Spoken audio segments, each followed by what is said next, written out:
دیکھو بول کے بول رہے ہیں نبی صلی اللہ علیہ وسلم بول کے بولے. تو جس نے یعنی کہ ظلم اور خط رحمی کی ساری باتیں چاٹ لی ہیں، صرف اللہ کا ذکر باقی چھوڑا ہے. اب اگر وہ جھوٹے ہیں تو یعنی کہ ابو طالب کیا بولے، جا کر آپ لوگ چیک کرو، اگر محمد صلی اللہ علیہ وسلم تم لوگ نہیں مانتے ہو، کہتے ہو انہوں جھوٹ بول رہے ہیں، تو اگر انہوں جھوٹے ہیں تو وہ صحیفہ جیسے کا ویسا ہوں گا، اور اگر انہوں سچے ہیں تو وہ صحیفہ جیسے انہوں بولے ویسا رہیں گا. آپ انصاف کی، تو انہوں نے یہ بات کہی تو لوگوں نے کہا کہ تم صحیح انصاف کی بات کر رہے ہو، یہ دیکھ لیں گے ہم، اس کے بعد جو فیصلہ کیا جائے گا. تو ادھر مطعم بن عدی اور ابو جہل کا جواب دینے، یعنی کہ وہ دونوں آگے بڑھے اور صحیفے کو دیکھنے کے لیے اندر داخل ہوئے. تو کیا دیکھے جا کر کہ کیڑوں نے حقیقت میں پورا صحیفہ کھا لیا. دیمک نے صرف بسمک اللہم جو وہ لوگ لکھے تھے شروع اللہ کے نام سے، جہاں جہاں اللہ کا نام تھا اس کے علاوہ وہی باقی ہے، باقی کا سب جو ہے دیمک نے چاٹ لیا. وہ اللہ کی نشانیوں میں سے ایک نشانی تھی جسے مشرکین نے اپنی آنکھوں سے دیکھا کھلے طور پہ نا میری بہنوں، لیکن وہ اپنی گمراہی کے رویے پر برقرار تھے. بہرحال اللہ کی رحمت سے بائیکاٹ ختم ہو گیا. آپ کوئی انکار ہی نہیں کر سکتے تھے. صحیفہ خود اللہ پورا دیمک سے چٹا کر ختم کرا دیے، اور بات سچ نکلی تو رسول اللہ صلی اللہ علیہ وسلم کو اور ان کے ساتھیوں کو چھوڑ دیا گیا. تو اس طرح وہ لوگ گھاٹی سے باہر نکل کر آئے. سیرت ابن ہشام تجلیات نبوت. میری بہنوں، اب آپ دیکھیں گے بائیکاٹ کے خاتمے کے بعد صورتحال معمول پہ آ گئی کچھ دنوں میں، لیکن ابھی چند ہی مہینے گزرے تھے کہ ابو طالب بیمار پڑ گئے. حالات تو بہت پریشان تھے، جتنے دن اندر تھے گھاٹی میں کھانے کو صحیح نہیں تھا، طرح طرح کی مشکلات تھی.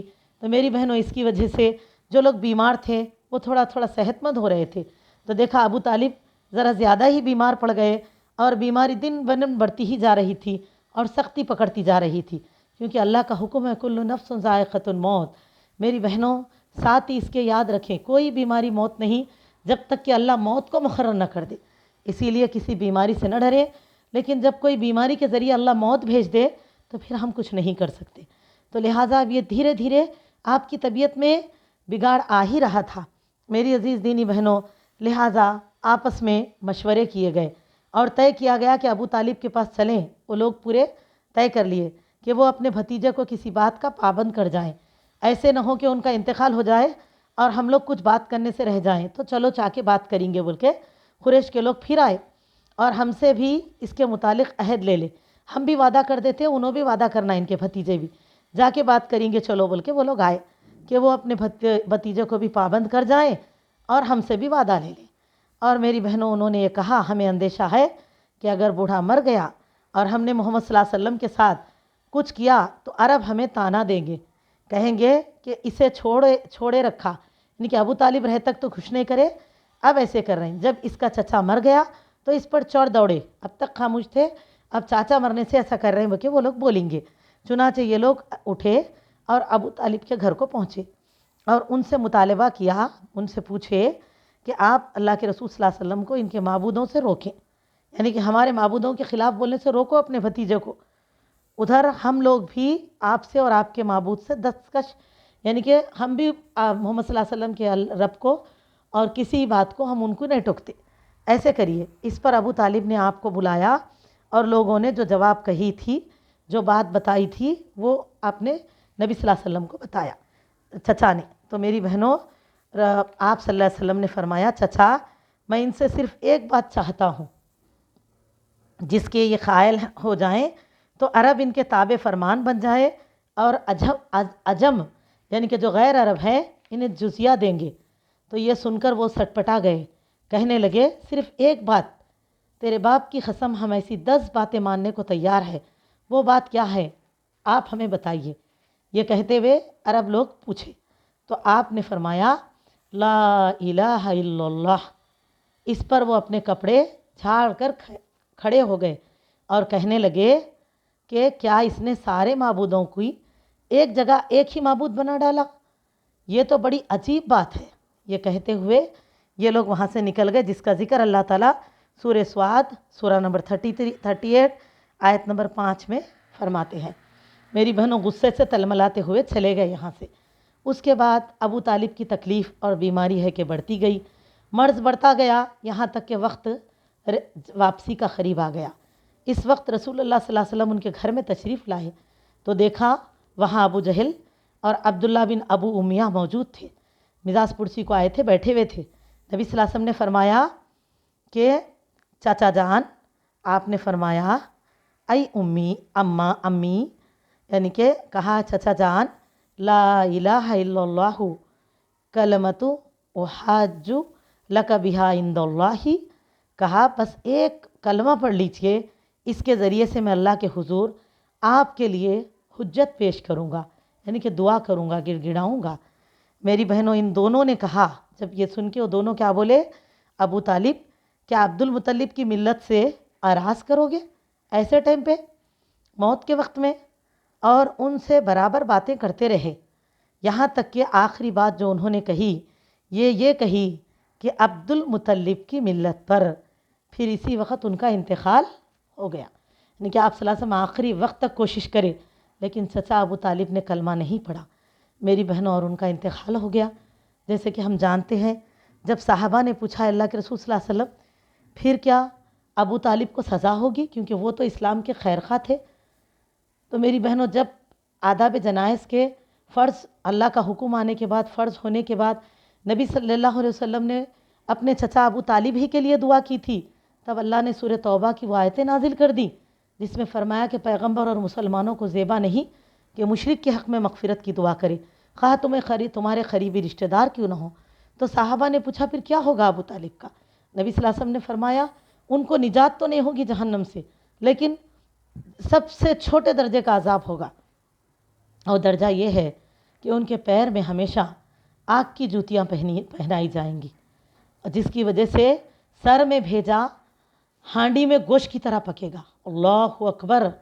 کوکر میں گوشت ڈال کے ہم چولہے پہ رکھ دے تو کیسا ابلتا، ایسا ابلے گا۔ تو سوچو میری بہنوں، اگر یہ چھوٹا عذاب ہے تو بڑے عذابوں کا کیا حال ہوگا، بڑے عذاب کیسے ہوں گے۔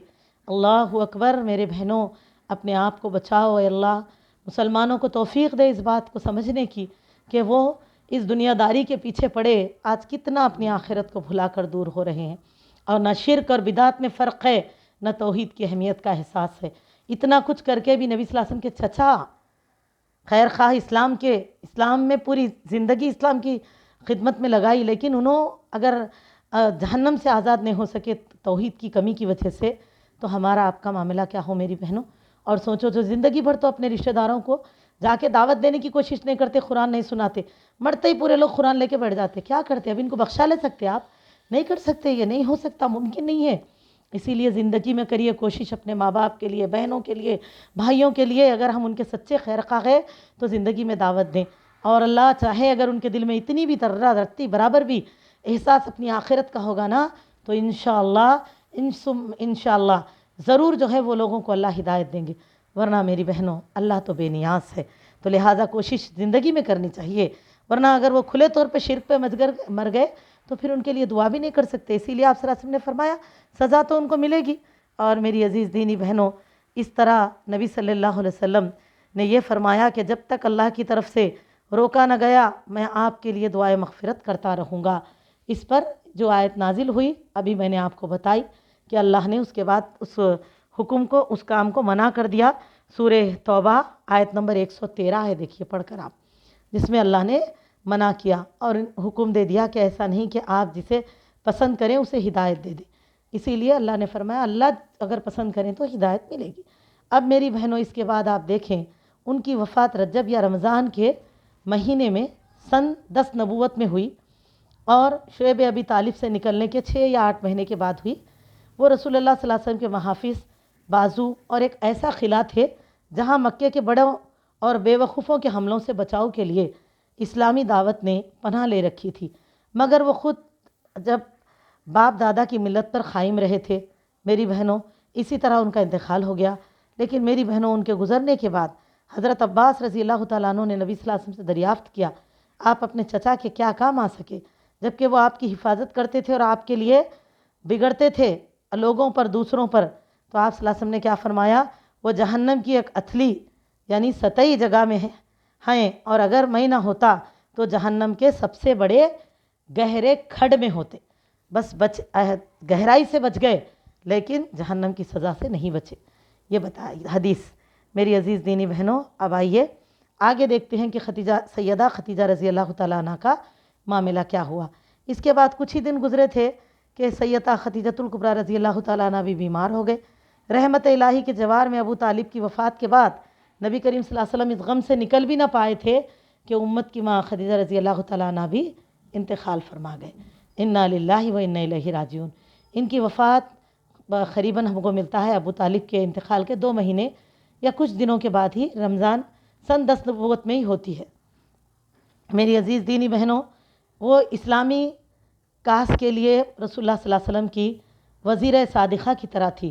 انہوں نے تبلیغ رسالت میں آپ کو قوت پہنچائی، جان و مال سے آپ کی غمگساری کی اور ہر طرح کے پریشانیوں میں برابر کی شریک رہیں۔ نبی کریم صلی اللہ علیہ وسلم کا ارشاد مبارک ہے امت کی ماں کے لیے، جس وقت لوگوں نے میرے ساتھ کفر کیا وہ مجھ پر ایمان لائی، جس وقت لوگوں نے مجھے جھٹلایا انہوں نے میری تصدیق کی، جس وقت لوگوں نے مجھے محروم کیا انہوں نے مجھے مال میں شریک کیا، اور اللہ نے مجھے ان سے اولاد دی اور دوسری بیویوں سے کوئی اولاد نہ دی۔ یہ رسول اللہ صلی اللہ علیہ وسلم کے الفاظ مبارک ہے، صحیح البخاری۔ تو میری بہنوں، ان کے فضائل میں آتا ہے خدیجۃ الکبریٰ رضی اللہ تعالیٰ عنہ کے کہ ایک مرتبہ جبریل علیہ السلام نبی صلی اللہ علیہ وسلم کے ہاں تشریف فرما تھے کہ رسول اللہ صلی اللہ علیہ وسلم نے دیکھا کہ خدیجہ رضی اللہ تعالیٰ عنہ کچھ لے کر آپ کے قریب پاس آ رہی تھی۔ برتن میں کچھ تھا، سالن یا پانی یا کچھ مشروب۔ جب وہ آپ کے پاس جب جبریل علیہ السلام نے فرمایا اللہ کے رسول صلی اللہ علیہ وسلم جب وہ آپ کے قریب آ جائیں تو انہیں ان کے رب کی طرف سے سلام کہنا اور جنت میں موتی کے ایک محل کی خوشخبری دینا جس میں نہ شور و شغب ہوگا نہ درماندگی و تکان ہوگی۔ سبحان اللہ، حدیث الحمدللہ صحیح البخاری۔ تو اس طرح آپ کو خوشخبری دی گئی۔ میری بہنوں، نبی صلی اللہ علیہ وسلم ہمیشہ سیدہ ختیجۃ الکبریٰ رضی اللہ تعالیٰ عنہ کا ذکر فرماتے، ان کے لیے دعائے رحمت کرتے، اور جب ان کا ذکر فرماتے تو آپ پر رقت طاری ہو جاتی اور آپ اس سے اتنی محبت کرتے کہ آپ کے اس دنیا سے گزرنے کے بعد بھی اگر آپ صلی اللہ علیہ وسلم کوئی ذبح وغیرہ فرماتے تو ان کے سہیلیوں کے گھر گوشت بھجواتے، اور ان کے بڑے فضائل خود ان کی سیرت طیبہ میں ہم کو ملیں گے انشاءاللہ۔ آئیے دیکھیں گے اب اس سال، جس سال نبی خدیجۃ الکبریٰ رضی اللہ تعالیٰ عنہ کا اور آپ کے چچا ابو طالب کا انتقال ہوا، اس سال کو کہتے ہیں عام الحزن، شدید غم کا سال، کیونکہ لگاتار ایک پر ایک آپ پر غم گزرے، اور جہاں عزیز چچا کا انتقال ہوا وہیں بہت ہی خیر خواہ شریک حیات جو آپ کے ہر پریشانی ہر مرحلے کے ساتھی تھے، بہت خیر خواہ شخصیت کی مالکہ آپ اس دنیا سے گزریں، تو اسی لیے اس سال کو عام الحزن کہا جاتا ہے۔ اور میری عزیز دینی بہنوں، اسی کے ساتھ ہی میں اپنے عنوان کو تکمیل کرتی ہوئی اللہ تعالیٰ سے دعا گو ہوتی ہوں کہ اللہ تعالیٰ ہم سب کو سیرت طیبہ سے ہدایت اور سبق لینے والے بنائے، سیرت کو صرف پڑھنے والے بھی نہیں بلکہ سمجھنے والے اور احکامات الہی کو سمجھتے ہوئے عمل کرنے والے بنائے، ہم کو اپنے اسلاف کے نقش قدم پر چلتے ہوئے توحید کا پرچم بلند کرنے والوں میں شامل فرمائے۔ اللہ تعالیٰ الفاظ کی کمی کو پورا فرمائے، زیادتی کو معاف فرما دے۔ وصلی اللہ علی النبی وآخر دعوانا الحمد للہ رب العالمین۔ السلام علیکم ورحمۃ اللہ وبرکاتہ۔